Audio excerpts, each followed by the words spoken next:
Hey guys, Daniel here, and today I will be making a Cuphead video. For those unaware, Cuphead is a run-and-gun style game based on 1930s cartoons.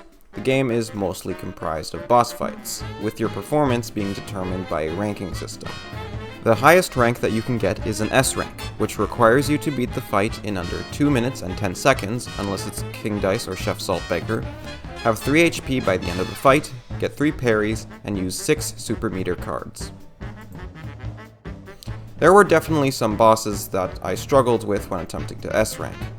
So, I decided why not give some tips on how to S rank some of the bosses that I had trouble with. The topic of today's video will be the German Tom and Jerry lookalike, Werner Werman.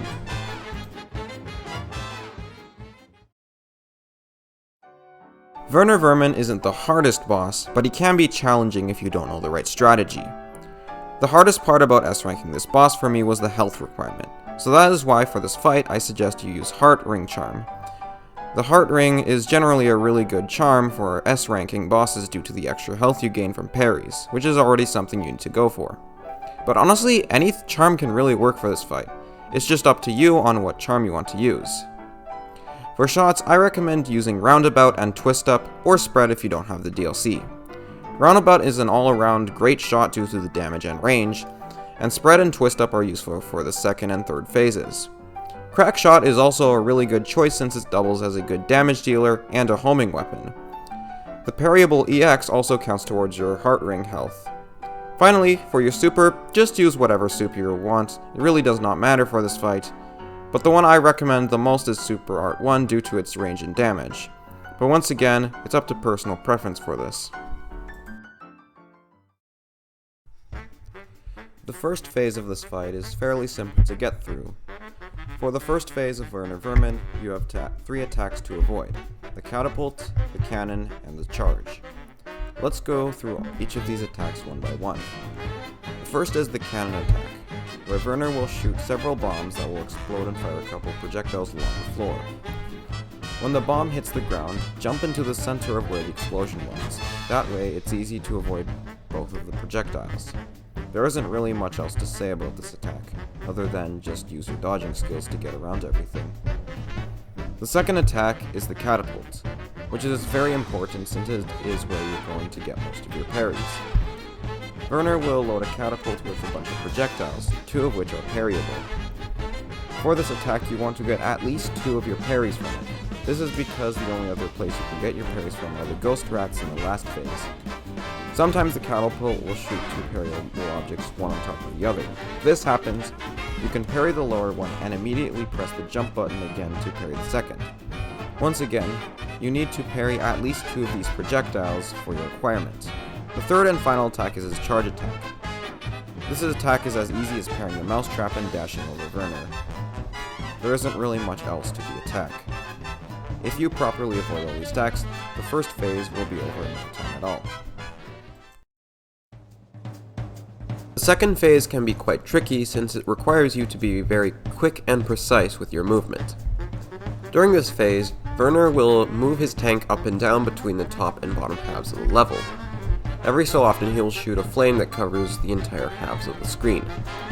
There will also be these bottle caps that will move around in a random pattern. Like I said, you'll need to make quick and precise movements in order to properly get around everything, is what I would say if there wasn't a way to cheese this phase. By crouching around this area of the stage and switching to Twist Up, you can deal really good damage while completely avoiding the fire.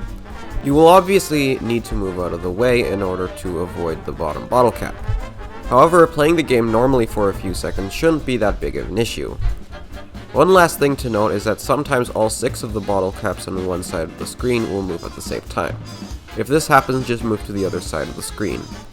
This phase is the one where you're going to use Spread or Twist Up the most, and that's really all I have to say about this phase. Just like the last phase, it's really up to you to use your skill to get it through it. The final phase of Werner Werman is probably the easiest in my opinion. Werner will get eaten by a cat who you will have to fight for the last phase. The cat has 2 main attacks, the Claw Swipe and the Ghost Rats. For the Claw Swipe, all you need to do is move out of the way of the cat's claws. You will also notice that pieces of the ceiling will start falling down after the attack. However, these are really easy to avoid since you just need to move out of the way. The second attack is the Ghost Rats. 4 ghosts will appear on the screen and occasionally throw an orb, which breaks into 2 smaller orbs once it hits the ground.